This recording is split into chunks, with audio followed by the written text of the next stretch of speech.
येतील श्री शशिकांत भाई, कृपया आपण आपले विचार या ठिकाणी व्यक्त करा. शशिकांत भाई. आज जयप्रकाश नारायण सुतगिरणीच्या इलेक्शनानिमित्ताने सर्व परिसरातील सूतगिरणीचे सभासद असतील नसतील, पूर्ण सहकाराचे सभासद असतील नसतील, सन्माननीय व्यासपीठ सर्वांना माझ्या प्रथम नमस्कार. आज या मीटिंग निमित्ताने आपले समाज अध्यक्ष बापूसाहेब, शेतकरी संघटनेचे अध्यक्ष घनश्यामभाई चौधरी, भाजपाचे आमचे गुरु डॉक्टर टाकिया माधव काका, सर्वांना प्रथम मी नमस्कार करतो. आज या मीटिंगसाठी आपण खूप संख्येने उपस्थित झाला, त्याबद्दल मी सर्वांना इतक्या याच्याने सांगू इच्छितो की ज्यांनी हे घडवलं ते महामानव अण्णासाहेब यांना मी प्रथम कोटी कोटी नमन करतो. परिसराचे भाग्यविधाते खरेच होते, यांनी खरोखर परिसर घडवला. या परिसरात पूर्ण महाराष्ट्रात नसेल 500 एकर जमीन कारखाना परिसराची आणि 200 एकर जमीन ही सूतगिरणी आणि कॉलेज ह्या परिसराची. मला तर वाटत नाही एवढी अफाट शेती साम्राज्यातनं ही संपत्ती उभं करणं आणि या संपत्तीला घडवणं आणि याला टिकवणं हे खूप महान काम जे केलं असेल ते सहकार महर्षी अण्णासाहेबांनी केलेलं आहे. मित्रांनो, बघताय कित्येक वर्षापासून हे फक्त नावाने चालत होतं, परंतु कुठेतरी मध्ये कळत नकळत ज्या लोकांना किंमत कळत नकळत नाही कळत ते लोक मध्ये कुठेतरी गावण्यात लावत असतात आणि त्याच्यात मीठ टाकत असतात. मित्रांनो, 1969 पासून तर आज 2024 उगवला आहे. हे आपण एवढा असंख्य संख्येने जेव्हा जमतो ना, काहीतरी पुण्य असेल, त्या पुण्याच्या एक आधारस्तंभ असेल तर ते फक्त एक उमेद अण्णासाहेब.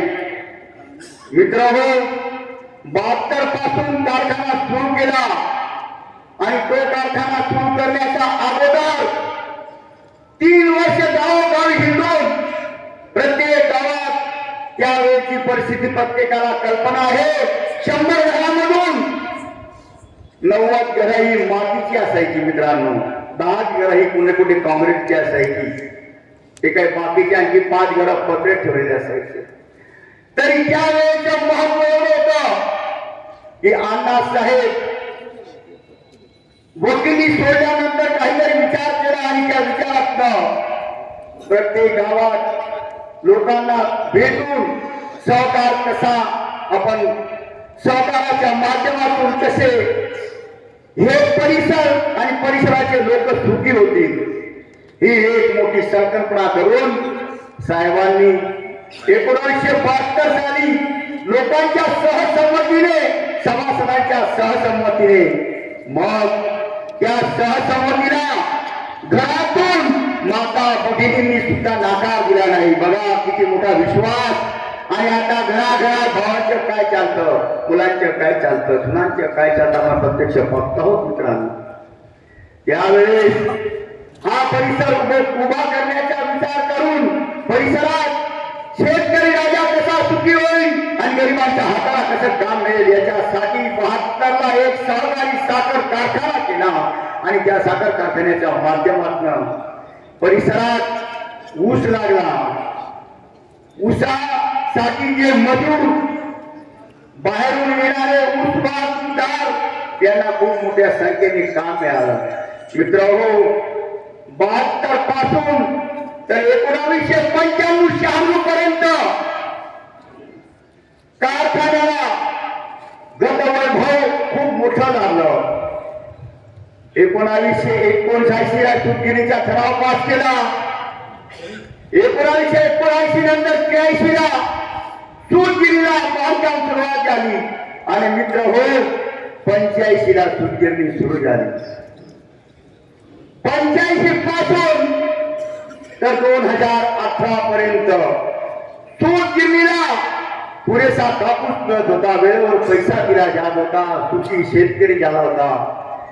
अहो 77 ते 85 ज्यांनी पाहिलं हा परिसर 77-85 पर्यंत पूर्ण लाहोर, कराची, उत्तर प्रदेश, बिहार सारखा होता.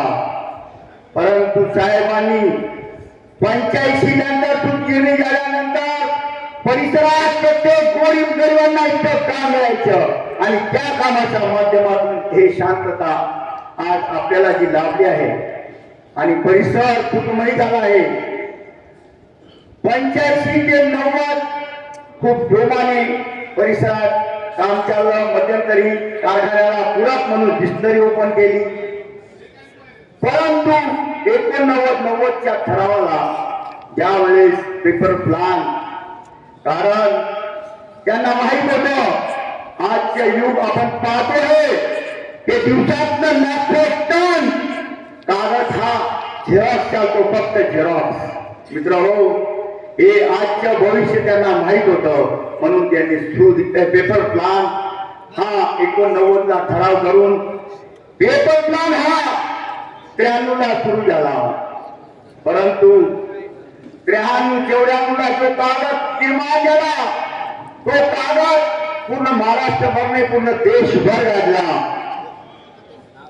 की सातपुडा सहकारी साखर कारखान्याचा पेपर प्लान तयार होऊन तिथून निघालेला कागद हा 1 नंबर कागद निघाला. मित्र हो, कागदाला पहिल्याच वर्षी 3600 रुपये भाव मिळाला. परंतु काय असेल नशीब आपलं, दुसऱ्या वर्षी कागदाला मंदी आली. चायना कागद देशात आला आणि तिथे एक महान तोटा झाला आणि त्या तोट्या निमित्ताने आपल्याला खूप मोठी झळ सोसावी लागली. कारण पेपर प्लान कारखाना डिस्टलरी साठी तापीवरून पाईपलाईन केली होती. मित्र हो, तापीवरून पाईपलाईन केली ही खूप महत्वाची होती. कित्येक वर्ष आपल्याला कामाला आली. परंतु 94-95-96 हे गत 3 वर्ष तापीत एक थेंब पाणी नसल्यामुळे आपल्याला खूप मोठी झळ सोसावी लागली. 95-96 पर्यंत तरी सुद्धा जोमाने कारखाना चालल्यामुळे व्यवस्थितता चालू होती. परंतु हा पेपर प्लांटच्या सर्व बोजा कारखान्यावरती पडला. कारण पेपर प्लांट हा कोट्यावधी रुपयाचा असल्यामुळे त्याचं देणं आणि सन 2001 ला कारखाना बंद पडला. जसा तसा सुरू करून 2002 ला कारखाना सुरू करण्याचा निर्णय घेतला आणि 2002 मध्ये फक्त 28 टन उद्योग झाला. 28,000 टन. नंतर परिस्थिती 4 वर्ष कारखाना बंद असल्यामुळे आपली परिस्थिती खालावत गेली. आज जे सांगतायत की आपण सूतगिरणीचे पैसे देत नाही, कारखाने पैसे देत नाही. मित्र, परिस्थिती आहे त्याच्यामुळे देत नाही. परंतु सातत्याने रात्रंदिवस बापू साहेब त्या पैशासाठी मेहनत करतायत.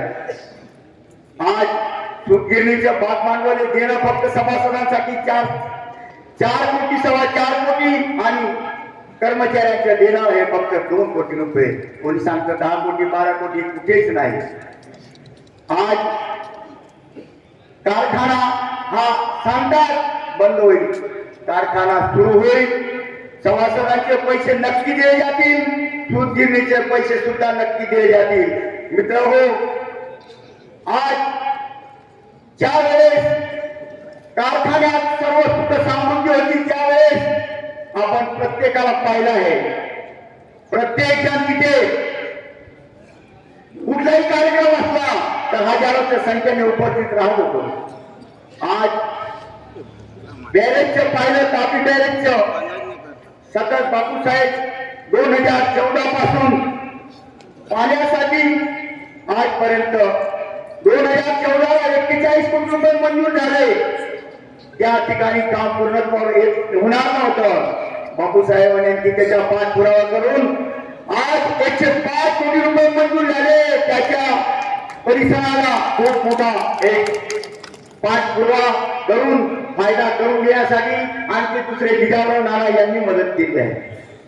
मित्रांनो, आज जे लोक तिथं फिरत होते ते लोक परिसरात सांगतात सगळं गतवैभव संपून गेलं. अजून संपलं आहे मित्रांनो, हे संपणार सुद्धा नाही. मी तुम्हाला सांगू इच्छितो, हे गतवैभव ज्यांनी उभं केलं आहे देश दोन जण ज्यांचे वारसा आहेत ते टिकून आहेत. आदरणीय बापूसाहेब त्यांच्या पावलावर पाऊल ठेवून हे वैभव आणखी पुनश्च सुरू करतील. तसेच मकरंदबाई सुद्धा या परिसरात प्रत्येक ठिकाणी प्रत्येकाच्या सोबत असून प्रत्येकाला कॉलेज असेल की कुठलाही विभाग असेल ते पण मदत करत असतात.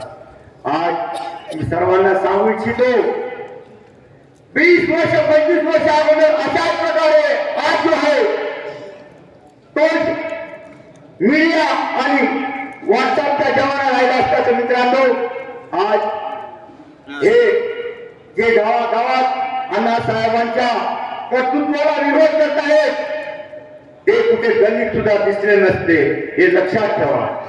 कारण त्यांच्या सोबत खूप काही साम्राज्य यांनी घडवलं ना सांगतात की यांनी काय केलं.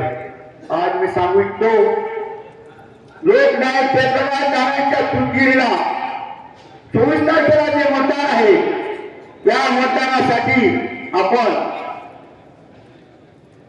भरघोस मताने छत्री ह्या निशाणावरती शिक्का मारून आपलं लोकशाही पॅनल कसं निवड याच्यावरती लक्ष घालायचं आहे. आज परिसरात आपल्या परिसरात सोडून बाहेरच्या परिसरात कारखानदारी बंद झाली. शिरपूर पासून ते पूर्व खानदेश पर्यंत तिथे कोणी काही विचार केला नाही आणि आज आपण टिकून त्याला सुरू करणार आहे. एक चोपड्यापासून पाहिलं तर तिकडे खानदेश पर्यंत इकडे आपल्याकडे मोठमोठ्या सुटगिऱ्या बंद झाल्या हे पण आपण पाहिलं. आपल्या सुटगिरीचे वैभव हे सुरू राहणार आहे, सुरू होईल याच्यात काही मात्र शंका नाही. जय हिंद, जय महाराष्ट्र.